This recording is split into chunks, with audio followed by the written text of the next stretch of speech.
Hey everyone, hey Eddie. Today another day with another podcast. It's actually podcast number 2, and a few minutes ago we finished a live video asking people what do they want to hear about today. So today we're going to be talking about how to use social media to actually leverage or promote your business, service, or product. Eddie, You want me to, how's it going? Take up? You How's want it me to going? start? Yeah, you go ahead. Okay, so first thing that I see a lot of people, and just to clarify, we're talking like small businesses, right? We're not talking like if you're a company. Small to medium. SMEs, Yeah, startups. Yeah, if you're making like, 30, 40 million a year, then you're in a different category. You're more on the branding category as a company. We're talking more small business, right? Small business, SMEs, startups. 0 to 5 million. Self-employed. We put there, somewhere there? Or- Well, that number works in the States. It doesn't work in Lebanon because $5 million per year could be a big business. A ridiculous business. So, but regardless, people know if they are in a small or medium kind of business. Okay, let's make it different then. Let's say 1 to 30 employees. Okay, great. Can we go that way? Yeah, Let's yeah, go that's that way. good. That's That's probably a good. better way to do it. Okay, so first thing, which is probably going to be a controversial topic, you probably agree with me out of all people. First thing is, I, at least in my experience in my business, saw a huge shift in growth and in trust in my business when I went from branding my company, which is 4Media Marketing, right? And I switched it to just Eddie Malouf. Yes. And obviously I saw this from, you see bigger people doing this, Gary Vaynerchuk, Tony Robbins. Gary Vaynerchuk doesn't promote Sasha Group, his small business marketing, or promotes VaynerX or VaynerMedia. He talks about them in his posts, but he never pushes behind them as his main push. He is the source of attraction and trust, and then from there, depending on what your needs are, he pushes you to one of his businesses for tax reasons, right? So for me, at least, I think the first step for everyone is to stop branding, Johnson Consulting, you know what I mean? And just brand, Bobby Johnson, whoever it is, because for me, I took that shift about 8 months ago, I think. I started pushing really heavy on my social media for Eddie Malouf. And from then, my business grew dramatically. And it's even become a portfolio for me. When people come to my company and they say, well, why should we work with you? I just go look at my Instagram. And it's not even about the company anymore, it's about me because they're working with me. Even though they know I'm delegating things to my team, they are hiring me. And I am much more expensive than 4Media Marketing could be because of my experience, you know what I mean?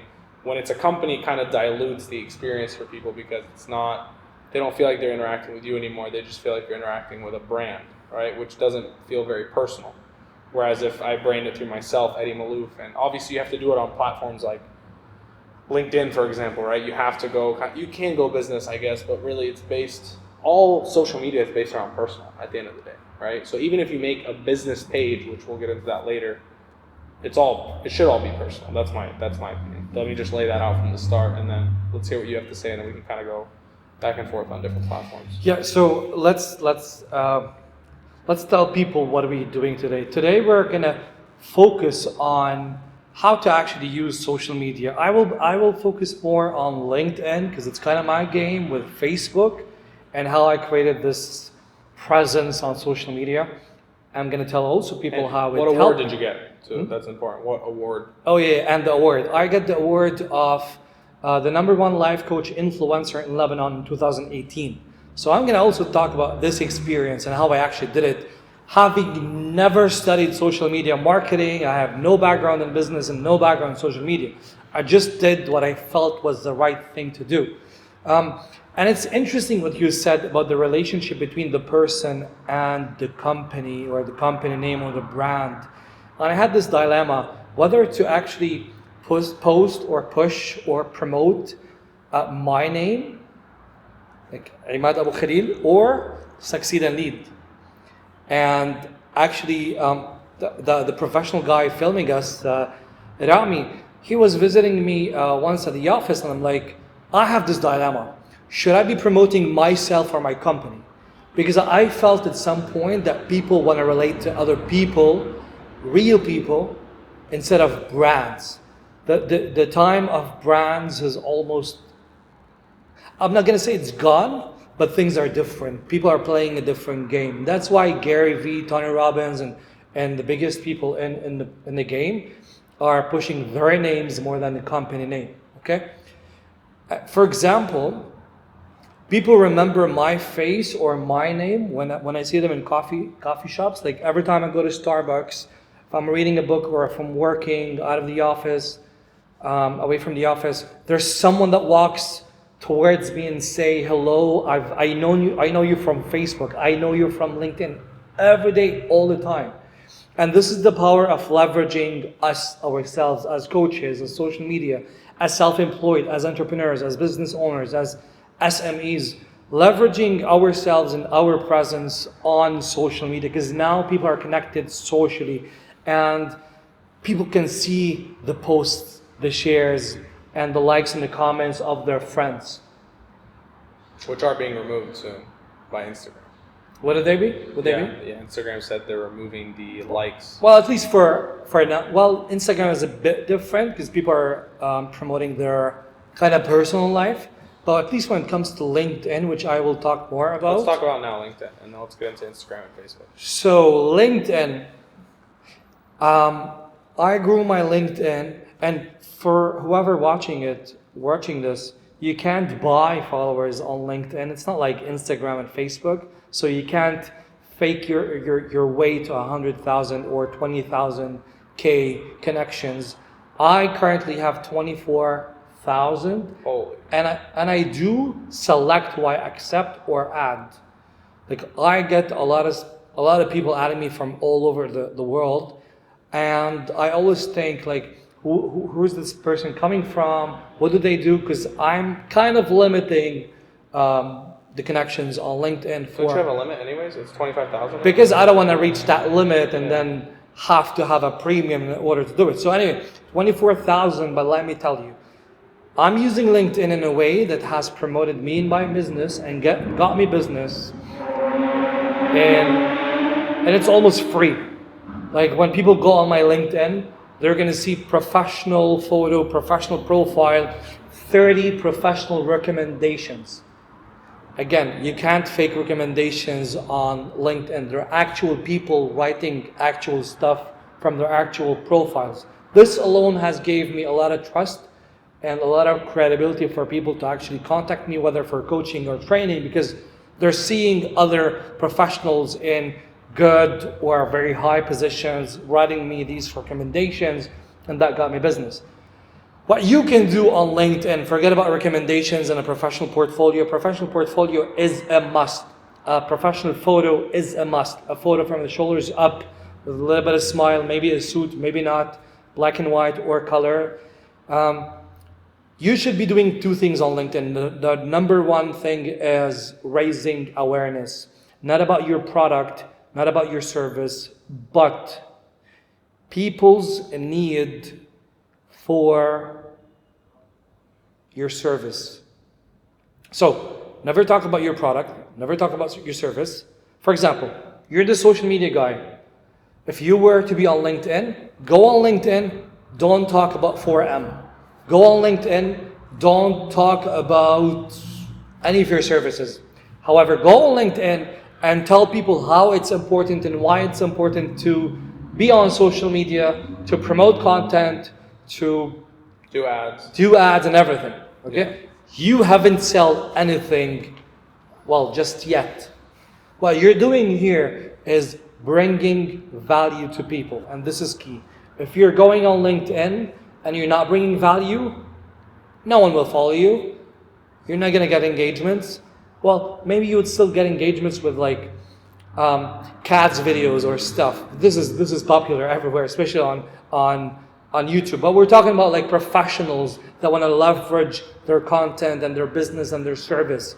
What you must do is to add value to people's lives or to people's business. And by the way, when I stopped bringing value to people on LinkedIn, my LinkedIn engagement and comments and likes decreased radically. When I started pushing my products, pushing my emotional intelligence and public speaking workshops and stuff, the engagement went so down. because LinkedIn knows the algorithm, knows if you're pushing or you're connecting and you're building relationships. Okay, so I went from like 100, 200 likes on a post to like 10 or 15. And that was my punishment from, because I was adding so much value and then suddenly started like pushing products. So you don't want to push on LinkedIn first. You want to be pulling as much as possible. And the way to pull is to add value, is to create that relationship with people, is to engage with their posts, is to post things, what I call as you create, but you don't curate. What does that mean? Create is you come up with a post, you create the content of it, you write the code yourself, or you create the design. But don't just get things from Google and just post them on LinkedIn. So this is the difference between creation and curation. People are looking for value, and if they want to read something that's already on Google, there's no point of it. Although it's fine to do it once in a while, but people want value, and the way to bring value is to be authentic on LinkedIn, to be yourself in a professional context, of course. No need for photos when you're on a balcony. Well, it's fine once in a while if you're on a balcony enjoying the time because you want to show life-work balance as an entrepreneur, it's fine. But generally speaking, your focus is on bringing value on LinkedIn, connecting to people that you will feel can bring value to their lives or business when they add you or when they follow you. Okay, and what's your strategy on adding people? Yeah. So to add people, I would ask myself always, what's my service and who's my service for? Because I will add value based on my service, or I would add value based on what I'm best at. So if I'm best at motivation, if I'm best at inspiring people to follow their dreams, regardless if it's a service or not, regardless if it's one of my products or not, it's just something that you're very excellent at. You could be excellent at cooking, and it's not even your business, and it doesn't matter, because you're creating this relationship with people. So take that, something that you're passionate about and you're very good at, and start posting value about it, bringing to people's lives values that they wouldn't find on Google, and ask them questions and let them engage with you, and make sure you reply to every comment, including the negative or destructive, whatever kind of comments. And a lot of times when I did, and the comment was destructive, and I replied in an empathetic way, which we use in sales, you acknowledge, empathize, and the offer solution. Acknowledge, empathize, and offer solution. People's behavior changed on LinkedIn, and their comments, and they became followers eventually, because they realized this is the person that's really investing in building relationship, not just another trying to be guru. So back to bringing value. So I add these people based on if they fit my service, or if they are willing to receive my kind of value. How do you know?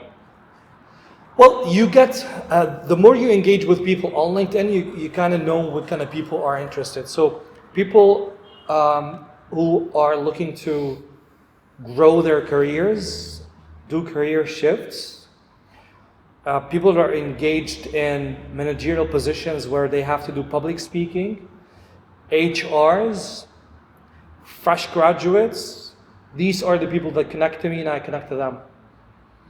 And all of them are niches of who they find value in me or my services.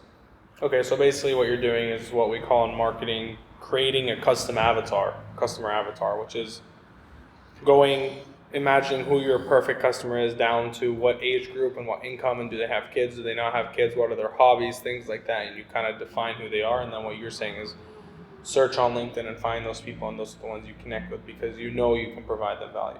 Am I correct?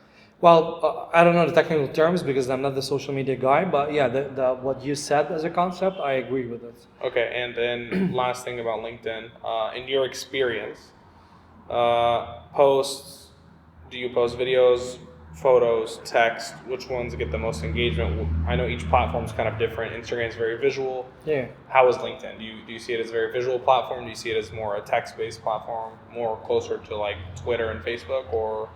more on the visual side. So apparently things have changed. I used to write like the longest post ever. And I would know their longest because LinkedIn has a limit of around probably 1240 characters. And I would get that limit. I would write a post with 1200 characters. Okay? There's that long, but they were so valuable to people that people would read them and I would find tons of likes and comments. But now the focus on LinkedIn is on video. Is it? Yes, video, but like short personal video. Not the kind of video that you do it that's very professional of a brand and you post it. Not these kind of videos. But like if you have, like we just did on Facebook, okay? We took the phone, went on a video and asked people questions and people engaged. Even on LinkedIn, you can have that personal touch with the video. Now, it's not wrong to put a stand with a camera, professional camera. That's fine. That's all right. But I mean, even on LinkedIn, that professional platform, you can still have it like on a selfie mode and start doing a video as long as you're bringing value to people and you're doing it in a good way. It doesn't have to be the most professional, excellent video. But if like fine lighting, fine sound, fine images, and you're bringing valuable content and people will listen and would hear you and they would see So you. what are your 3 takeaways for LinkedIn? Let's wrap up LinkedIn. Be on LinkedIn, especially in Lebanon. The last statistics I read, and that was quite a bit long ago, but I'm not sure how things changed, but it's a good indicator about the facts. Only 7% of the Lebanese are on LinkedIn. Now, even if that number went on 20%, Lebanese people and generally people from the MENA region should be on LinkedIn. There's a huge potential in networking to others because now selling and sales, it's all about relationships. It's not about transactions. Transactions where, you sell this, you pay for it and it's over. Now, branding and promoting yourself as self-employed or entrepreneur or SMEs, it's all about building relationships. And building relationships happens before the interaction of your client with the product. Building relationships happens in the back between you and the client on a human level. And when that happens, this makes things ready so that your client is ready to buy your product. So don't focus on selling the product to a client. Focus on building a relationship with your potential client, and this is what matters because maybe they wouldn't buy your product today, but 3 months from now they would buy your product on only you because they've built a relationship with you. So number 1, be on LinkedIn. Number 2, bring value and bring value through creation, not curation. Write down your own posts. You're going to get better and better and better. I used to make many mistakes in English, especially it's not my first language. And as things went, as years went, I just became better. And it became easier for me to write in English. So create value, not curate it. And number 3, just kind of know your audience because this will create better involvement and better engagement when you post something or when you're scrolling down on LinkedIn while waiting for the bus, waiting for the car, waiting for someone who's late, and you're scrolling down on a news feed. And for example, you're engaging with these people that are your potential customers later on. Mm-hmm. Okay, and third, that's the third one. That was the third one. Okay. Keep blank for a moment. And anything about like their profile, like what to write, things like that. Because I know when I get connections, honestly, I read like the first 2 sentences. What do you look at? Oh, I help businesses grow through whatever. Like people write whatever their top headline is, and that determines for me if I care about connecting or not. Most of the time, I decline people. I'd say 60-70% of the time because I know this person's intentions right off the bat, and I know it's not what I care to connect with. Well, who do you care to connect with? Look, I don't mind connecting with other marketing agencies because this is my field, and we kind of, on a personal level in the DM stage, we go back and forth a lot with some of these owners that I see commenting on my posts, and we kind of create our own private relationships on LinkedIn. But I get a lot of people who like just started.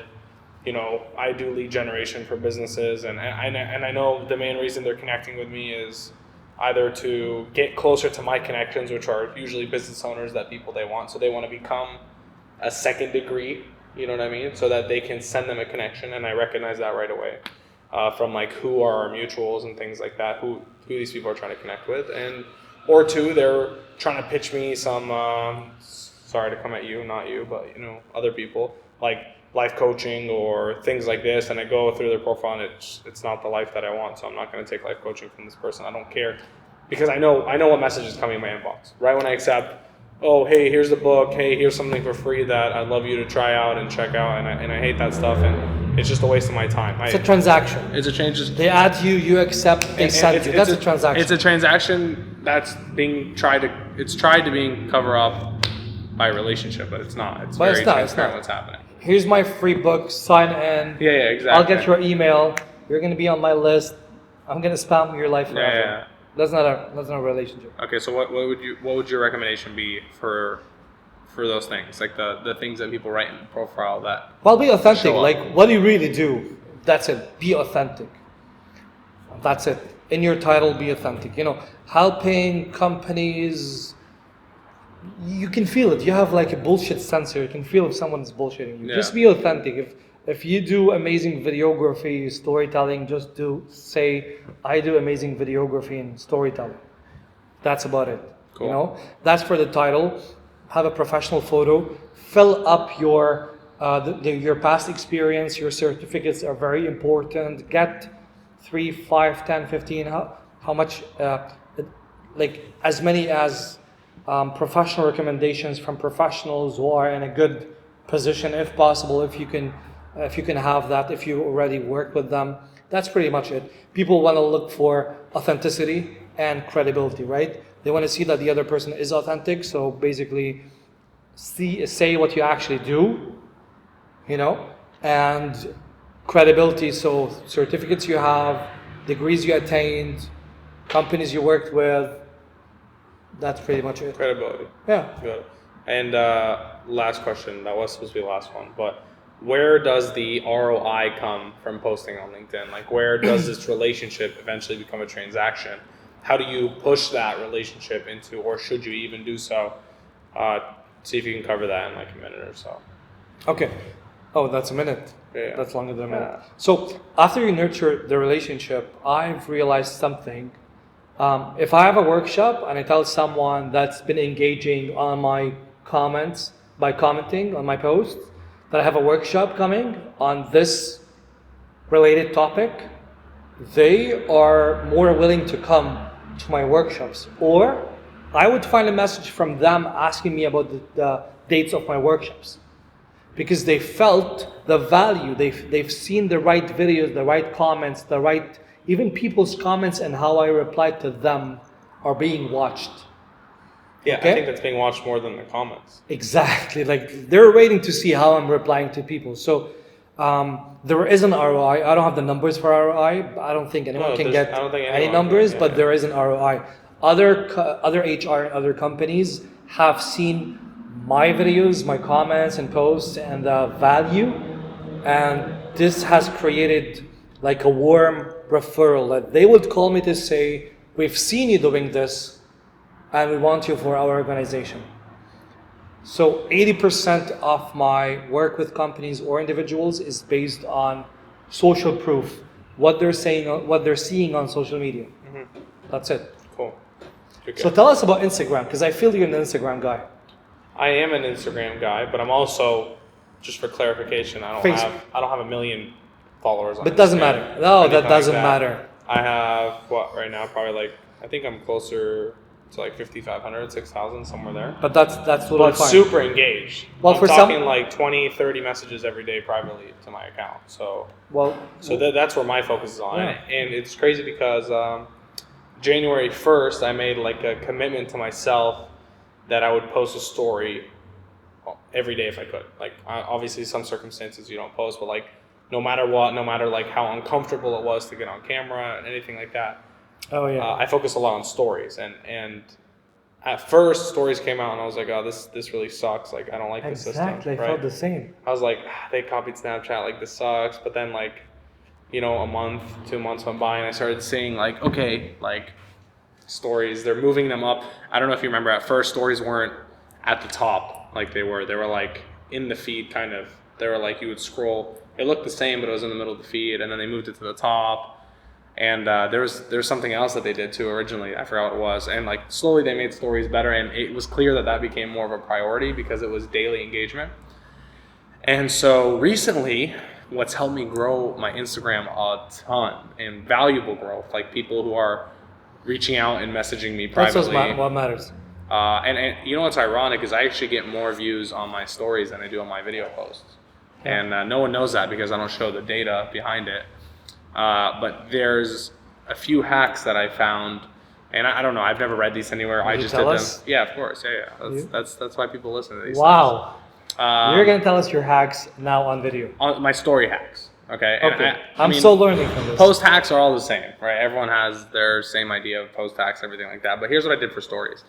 I went, first thing I did was, I don't know if people know this, but if you search for a hashtag, let's say digital marketing in my case, okay? If you search digital marketing, you'll go and let's actually, I'm gonna pull it up right now so we can actually get live numbers here, okay?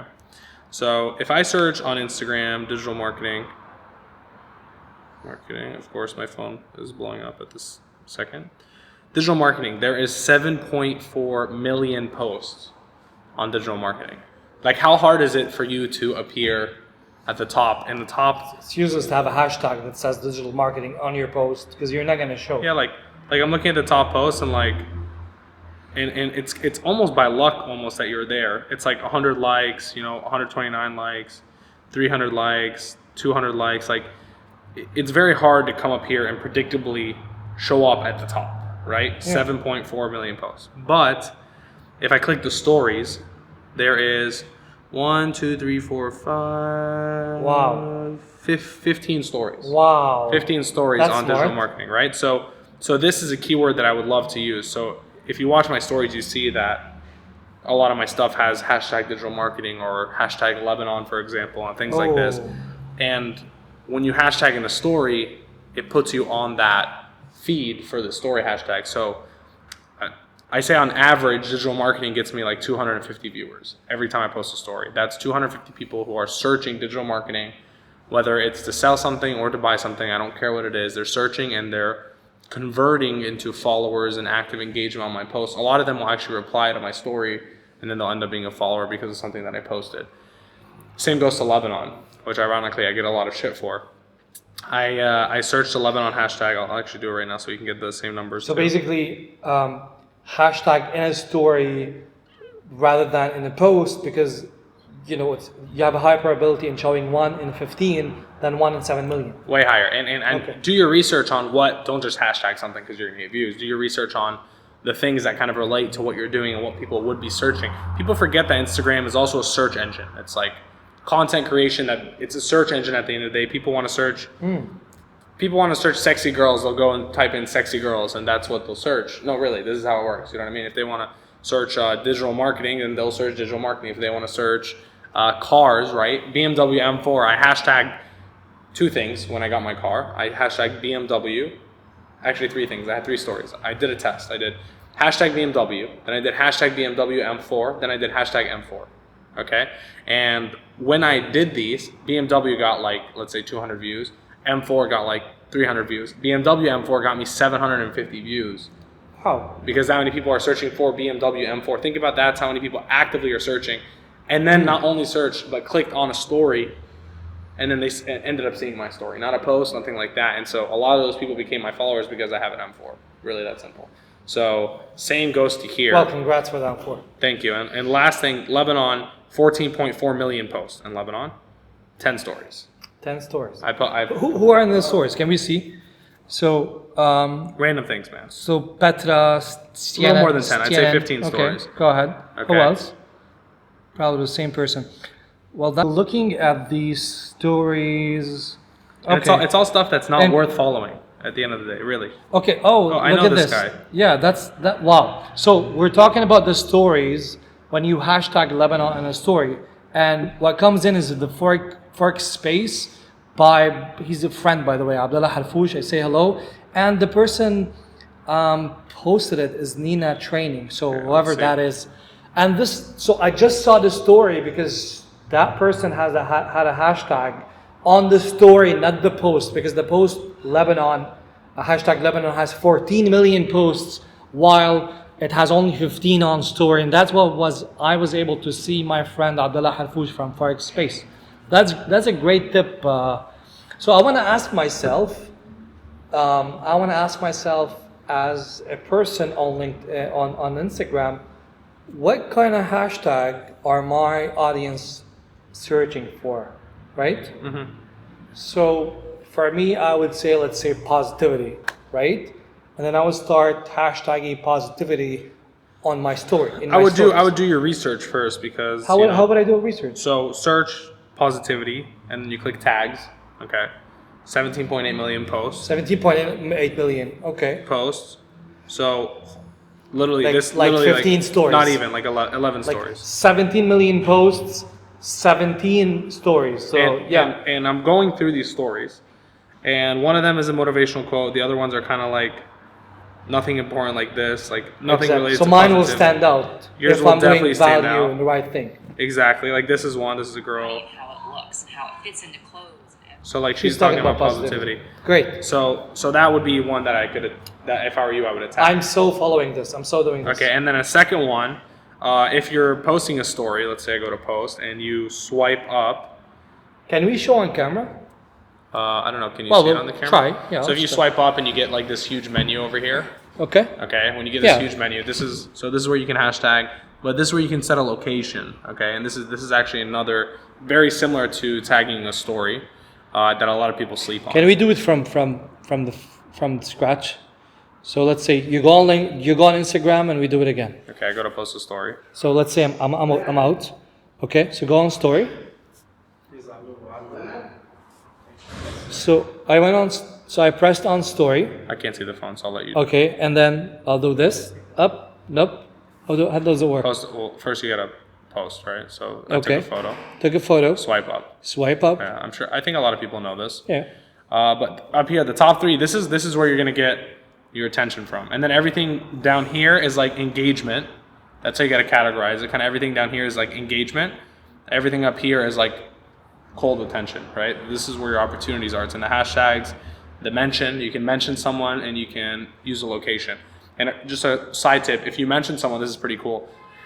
You post a story, it's 24 hours, okay? If I post a story, it's okay, you can get off you don't have to be on the phone anymore. If I post a story and I mention you, okay, it's gonna be on my story for 24 hours. Okay. Let's say 12 hours after I posted it, you posted it. What does that do? Now my story's up for 36 because it's actually posted on yours now, but it's not on mine anymore. But I can repost that you posted mine, and that adds another 24 hours. So now I have 50 hours of engagement on my story that has you inside of it just because I tagged you and you reposted it. So if you have people that are following you that like really look up to you, right, as a positive figure or as a life coach, whatever it is, and you tag someone and then they repost it, you have the opportunity to then repost it again. And that puts you on their story again. You get what I'm saying? Because that gives you another 24 hours of leverage. So, and they're so excited that they posted you. The best formula is to have someone tag you, you repost it in 24 hours, they get excited that you reposted it, then they repost it again on their story that you reposted it. You get what I'm saying? So now you're looking at 72 hours, 48 of them are on their story. You know what I mean? And it's crazy, I'll tell you this, when I post stories, I would say 20% of people usually tap the person's name that I tagged. Yes. 20%. You can check it out. You can check it out. Yeah, you can look at the statistics. It's called sticker taps. And you can see, like, I posted you, I think at the end it was like 150 people or something like that. Yeah. Saw, like, clicked on your name and went to your profile. True. That's crazy traffic. So if you can get that for 48 hours from someone, that's key. And then location is good. Location, tag bigger locations that are being searched way more. So like instead of tagging Beirut, Lebanon, I would tag Lebanon. Okay, if instead of tagging, Brooklyn, New York, tag like New York, because more people are searching, and it's very hard to get views. And I've tested this so many times. Like when I do Beirut, Lebanon, I'll get like 12. If I do Lebanon, I'll get 80. You know what I mean? You taught me something about mention, by the way. I would usually take a photo and then write a text on it, and then in the text I would add the @ character, and then let's say write your name to tag you. But then you taught me that to mention someone, don't mention it in the text with an @ but use the swipe up, get the mention part, and then mention their name. Yes. Because can you tell us the difference? Because that's labeled as a sticker by Instagram. So this is much better for two reasons. Instagram knows you're tagging someone for sure, right? So this helps Instagram push you more because someone else is involved. And you can track the sticker tabs. So when you go and you see that, it helps. Now, I think recently Instagram has opened it up to where you can just text like in the last few weeks, okay? But I always, just to be safe, if I swipe up, I tag. The other day, my fiance used the hashtag without actually swiping up and using the hashtag, and it worked. We tested it out just yesterday, actually. So things are changing and updating in Instagram, but just to be safe, I always swipe up. I do believe they're there for a reason. Instagram wants you to use them. So those are my story hacks. Those actually help out a lot. If I have an example, I don't have an example in my recent stories, but those always get me, no matter how you flip it, 150, 200 views plus every time. And if I can get one person or two people out of every one of those, and I post, 5-10 stories a day, it's a game changer. So I've been able to grow my following like that. I've been using hashtags a lot in my posts. And I haven't been afraid to. I used to be like, oh my gosh, people are going to see I use hashtags. I don't even care. It's search words. I started thinking it like Google AdWords. When people go online, they want to search for, business lawyer. They're going to search business lawyer. It's the same for Instagram. They're going to go and they're going to search business lawyer. So I'm not afraid for hashtags anymore. I actually, in my notes in my phone, I have a whole section of different hashtags. So if I'm posting something on relationships, these are the hashtags I like the most, that get me the most things. Over time, this is what I figured out. So I have like 30. I have 30 for business. I have 30 for my digital marketing program. So depending on what course or what thing that I'm posting about, then I use the hashtags accordingly. My whole page. Did you say you have a course?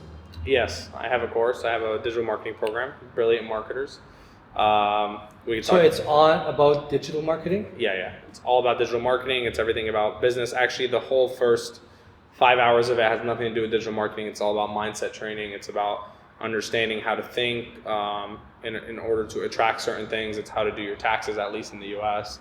It's how to organize your day, how to task manage properly, because these things are more important. These have a different effect than just learning marketing because you can apply them everywhere. But It might get cinematic too. you're what? It might get cinematic too. What? Your course. It's about to get cinematic with Rami. I actually already told all the students inside. They're so excited. So we'll discuss that.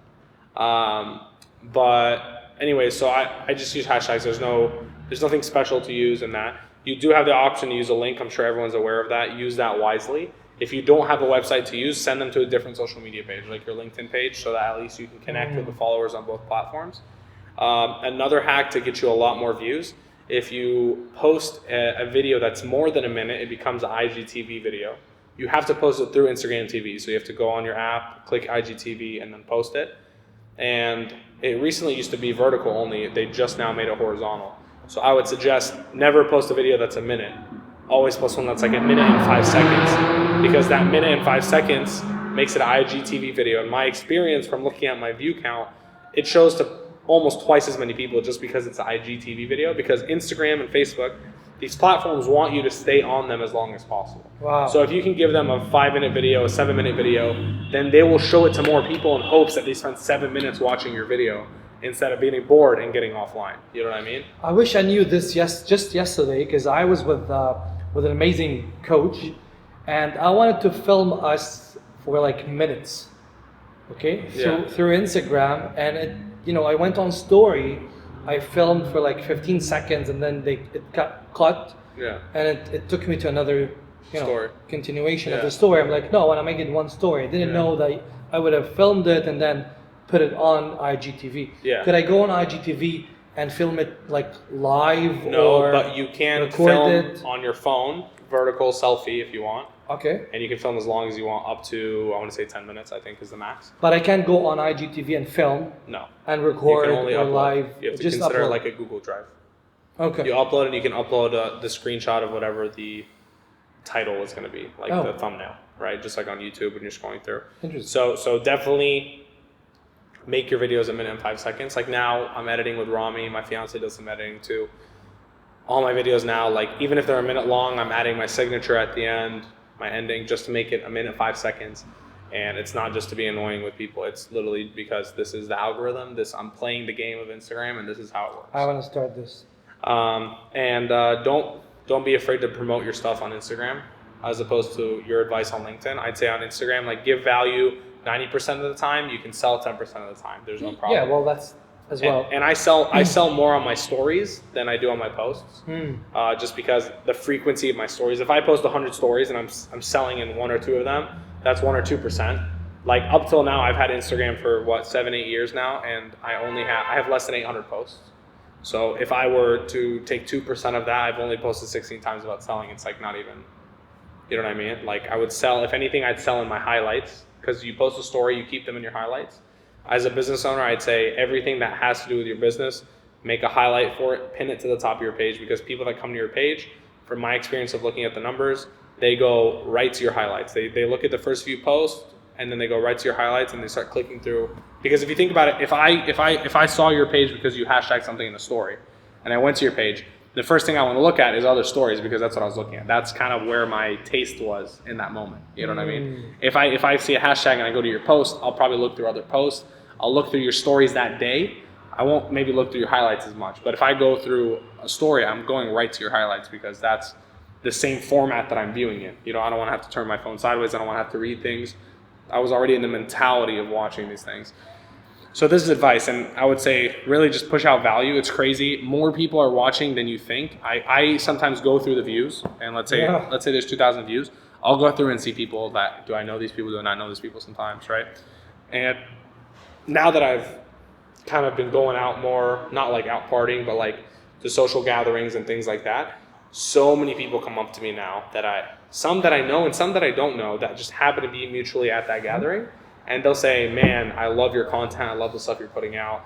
You know, I share it with my son all the time. He loves it. He follows your stuff now. He loves all the things you post out. I really vibe with what you're saying. Keep putting it out. You know, you're actually really good in front of camera. And I'm like, holy shit, I didn't know any of this. I didn't even know this person was watching. I forgot this person even existed, to be honest. Like, I don't even know their name. They had to introduce themselves again today. You know what I mean?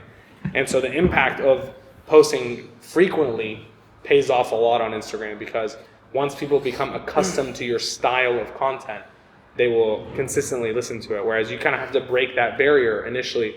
People see, they're like, oh, I don't know if I like what he's saying or how he's saying it. And then they see a second one, a third one, a fourth one, a fifth one, a 10th one, a 20th one. They're all in now. Like, whether they like it or not, they're watching it, because they know whatever they're watching will create an opinion, A or B. You know what I mean? And people love having an opinion, which on LinkedIn, it's funny, on LinkedIn, it's all about opinions. It's all about opinion on LinkedIn, and LinkedIn is like the place, and kind of shifting off Instagram. LinkedIn for me, how I see the comments and things like that, and my posts that had the most engagement. Everyone is an expert. Everyone wants to sound like they're an expert, and everyone wants to be so witty and so opinionated in a professional manner. You know what I mean? It's like they put a tie on and then they start typing. You know what I mean? They want to type in 2-3 paragraphs of their opinion and why it's so important and why their opinion is the correct one, but not like on Facebook and Instagram where they'll just go crazy and rip you apart. They'll be all proper as if they're sitting with a suit and a tie. It's weird. But they're more talkative. It's the social context. Like the same person would write professionally on LinkedIn and comment professionally, and on Facebook, that person, because I write on both, they would go and reply to my post in a very like non-professional, sometimes insulting way. Mm-hmm. It's weird, and this is important for people that go on social media to post something.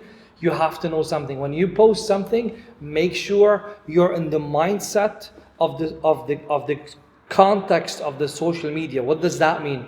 People going on LinkedIn, they're not there to see partying. They're not there to see your social life. They're there to either look for a job or to connect to professionals. In that mindset, you gotta keep your posts And people going on Facebook are there to make friends, connect with friends, express themselves freely. So when you post on Facebook, make sure that you also take that into consideration and not be too professional, too perfectionist, because people on Facebook wouldn't like you. So I would post some stuff on Facebook, be myself, crack some jokes, add value, promote my service. On LinkedIn, I'm mostly professional, adding value, creating content. Shorter content. Very different content. Shorter content, I think, on LinkedIn. I'd say more longer on Facebook and Instagram. Their algorithm actually works for longer, like I just said for IGTV. I would say takeaways of Instagram, what you should be posting. And it's funny because the reason I'm going to say these takeaways is because all the time I get people coming. For example, I had a friend who wanted to open a Porsche repair shop, and he's like, well, what the hell would I post on a Porsche repair shop? Or I have a friend who's a doctor. He's like, well, what would I post as a doctor? You know what I mean? This social media is not for me. That's not true at all. Okay. I have friends that are real estate people who flip houses and things like that, right? They find deals off market that realtors can't find. They negotiate them and then they sell them. Like people like this, they're like, oh, well, this isn't for me. What would I post? And here's how I think about it. Here's the ROI. And actually, last example is my friend who's a dentist. I just got my teeth whitened. Shout out Wasim. They look great. Thank you. I appreciate it. And here's what I tell people. So first thing, when you're posting content, you have to think value, okay? But value is kind of a broad term, and I don't think a lot of people understand what that is.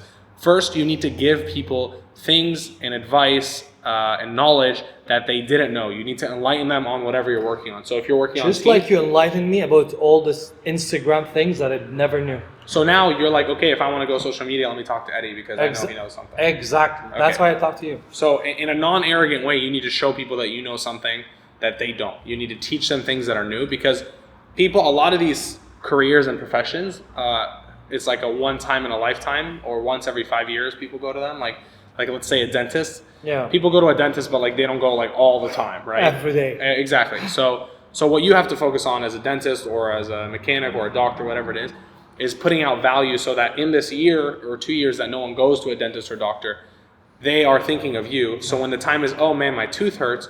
Oh wow, I remember Dr. Wasim told me, one time he said this and that really helped, and then one time he said this that really helped. Let me go to him because he's already helped me. Okay, that's one thing. And then two, they're going to look at you as much more credible because you're helping, because you know something that they don't. And you're investing time with them. I guess this matters. 100%. Like I get this all the time.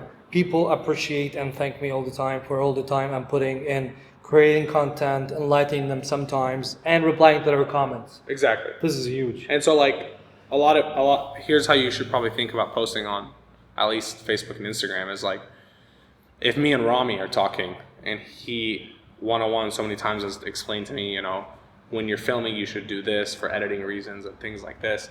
Well, that's one-on-one. Like the information stops. But if he puts it social media, it's called evergreen content is what we call it, where it's always there. And people can always go. And then so now instead of reaching one person, he reaches 100. And then maybe over time they see that post, it reaches 1,000, then it reaches 2,000. And it creates a lot of different value. So like, same for my friend in real estate, I started explaining to him, I'm like, dude, just like, I don't even know you do real estate. Only because I'm your friend do I know that this is what you do. Start posting. Well, what do I post? Houses and stuff? No, I was like, when you go to houses that need big repairs and this is your job, go through and explain to me why I should keep an eye out for this when I'm buying a home, because this is a certain repairs that come with it and most people don't notice it. That's a great tip. And if I see that and I am in the position to make that purchase once every 20 years, I'm going to go to you, right? That purchase is so big it's worth it. I explained to my friend that's a dentist. My fiance asked me 3 months ago, hey, you think I want to get veneers. What do you think about veneers? Do you know what veneers are? You know what veneers are? It's like, they're basically like, let's say like when girls put like fake nails on, they do it for your teeth, right? Oh man, that's loud. Is that good for your mic? Are you okay? Okay. So they put it on their teeth, right? And it makes their teeth look super nice, and they can basically. They're fake teeth? They're not fake teeth. They're like plastic nails. So you put them on top of your nails. You put them on top of your teeth, and they basically look like fake teeth, like that Hollywood smile. Oh, I don't. Yeah. Anyways, Whatever. it makes your teeth look a lot nicer. Okay. And doctors love when people do that. And in that situation, I was like, babe, like, Why would you do that? One, your teeth are beautiful, obviously. Like I explained to her, like I'm sure a dentist even would say, your teeth are beautiful, don't do them. But two, like it's expensive and we don't really know a dentist, so scratch that. And then I'm sitting eating sushi with my friend and he reminds me that he's a dentist. I'm like, holy shit, dude. Well, you haven't posted once on any social media You didn't platform. remember that your friend is a dentist. I didn't remember. Of course. Think about it. Because we were... In the last year, he's posted 0 times on all social media about anything dentist related. I told him, dude, if you just posted one time, think about your ROI. Yes. Just if you had one post that I saw, I would be like, oh shit, my friend is a dentist. Let me ask my friend how much veneers would cost. Completely different mentality. He has a customer now flying in from the US to Lebanon to get their teeth done. You know what I mean? Whereas I can now share with my friends that he does this kind of work. Today I told you he does whitening. You asked me to ask about whitening. If you had seen someone on social media who you were friends with talking about what they do and providing value, you would go to him when things like this pop in your head instead of just neglecting that question or concern. Because now we're at a time where attention is valuable. It's so hard to get people's attention. And well, statistics that I've recently read say that it needs for one person to see your ad or post 16 times before they do a purchase.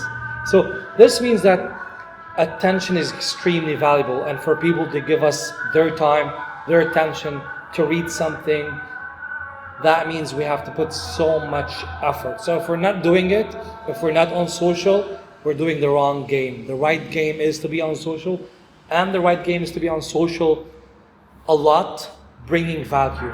I don't think people would be bothered if you're a lot on social media, if you're bringing value and you're doing things in a very different ways. Like, you don't want to be providing value all the time. You don't want to be doing fun all the time. It's a mix of everything all together. Value, your real life, fun, mix and match. Too, your work too. You need to talk about your work.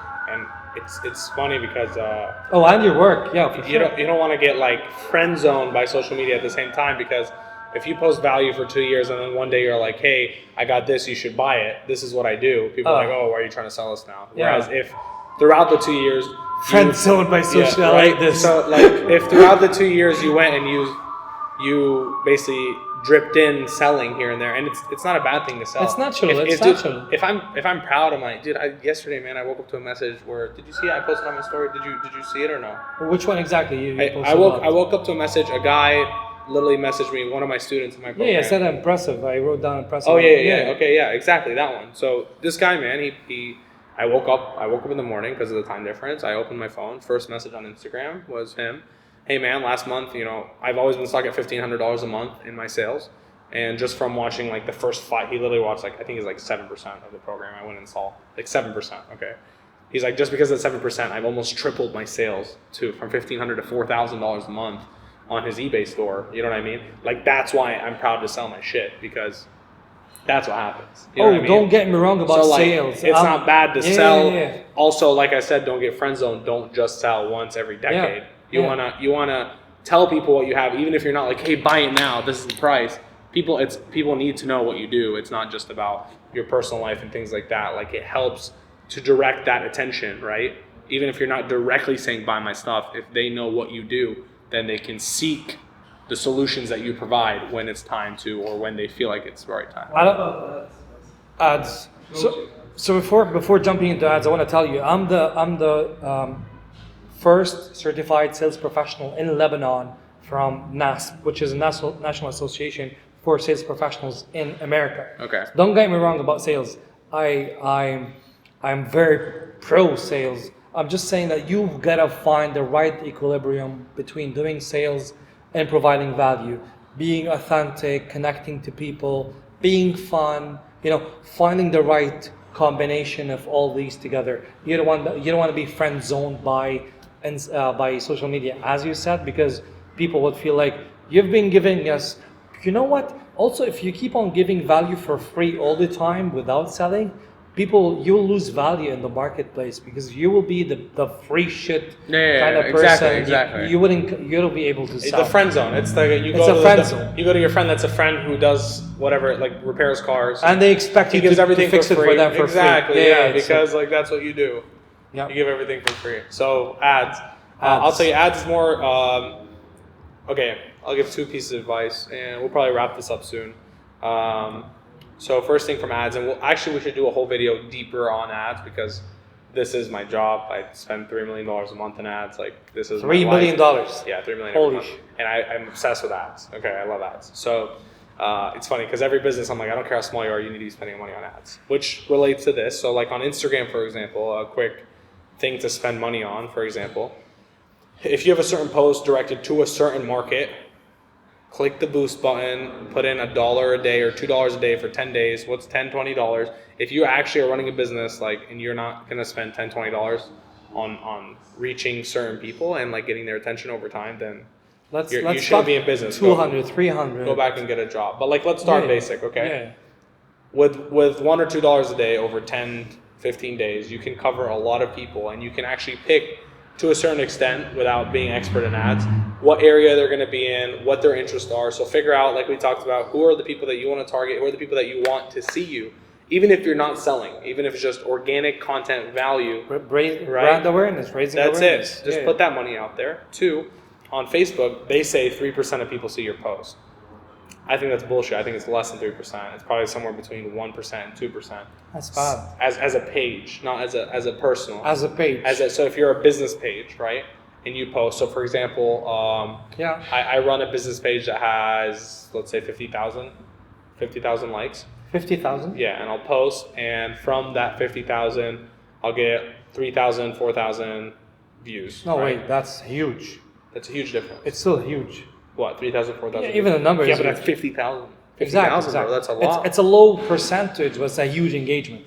Because that 5,000 you can also, leverage conversion. And we'll talk about this in the ad Definitely, section, but definitely. you can, and this is very important for ads and why you should put out so much content. When it comes time to run ads, you have the ability to only target people that engage with your organic posts. So your page on Instagram, your page on Facebook, this creates your warm market. So you posting organically creates the warm market. Actually, let's wrap it up and keep this ads discussion for next time because there's a lot. There's too much to talk about. Yeah. I don't want to brief it now because let's give it a huge section to talk about it and maybe brief the whole thing for today. Okay, so for organic, for me at least, on Facebook, Instagram, value-based, sell occasionally, talk about your product, don't be afraid to. It's very uncomfortable. Me, myself, I sell things all the time. My products are very high. My consulting is sometimes $10,000. My course itself is $1,500. These aren't cheap products, you know what I mean? So sometimes it feels weird to sell to people that are my friends, but then I look back and I think the only reason I'm selling this is because I know this person will take this and will change their whole life. Yes, you know what I mean? That's good for them. I have people that have never made more than $40,000 a year now making $100,000 because of one thing that they watched that they spent $1,500 for. And you know what? Your friend that you would give them this for free, most likely they wouldn't even study the course. They wouldn't even study, and you know So- what? I don't even give it for free to my friends. Yeah, don't. My friends, I'll tell you right now, my friends, I don't even give it for free, and it kind of hurts them, and they don't buy it sometimes because do some exceptions. I don't even give them a discount. No, seriously, I don't even give them a discount. I have friends, man, that like invite me to their house all the time, feed me. You know, they come to my house, we eat. Like it's totally normal, and I don't even give it for free because I know I look at the numbers. Anyone that I gave it to for free at the starting, they didn't do anything. Some of them have 0% watch, man. 0% watch. Yeah.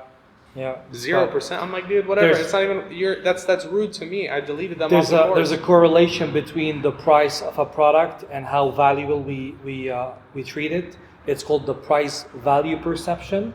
I don't want to get into it that much, but in a brief, the lower the price of something, the lower its perception of the value of it. So I wouldn't give something for free. Maybe part of something for free, yes, but not like the whole thing. Here's what I tell my friends: you buy my course, you buy it for free. I'll give you something. You buy it full price, and I'll give you my other courses that I sell for $400, $500. I'll give you those for free as well. Yeah, for sure. You know what I mean? So to wrap it up, I will add the same exact things that you said that I've been talking about: value, creating content, connecting to people, building relationships, and I will add this very simple tip: go on video, shoot yourself in a video, be authentic, and post it. Get past the wall. Don't be scared. It's really tough. Connect to people in reality. And that's it for this week. And hopefully next Podcast week number 2. we'll have some better topics too for Perfect. people. So we'll see you next time. See ya.